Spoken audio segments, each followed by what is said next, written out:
Hello everybody. In today's video, I'm going to show you how to contact SEB customer service.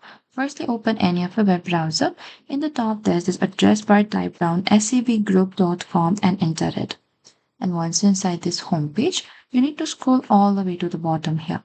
And from here, what you need to do is you need to go to this contact information here under the contact. And once you reach inside this, what you can do is you can scroll a bit down here.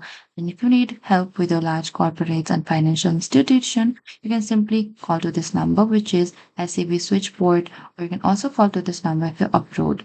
SEB switchboard from abroad.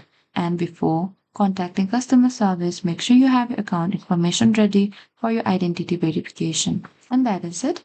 That is how you can contact SEB customer service.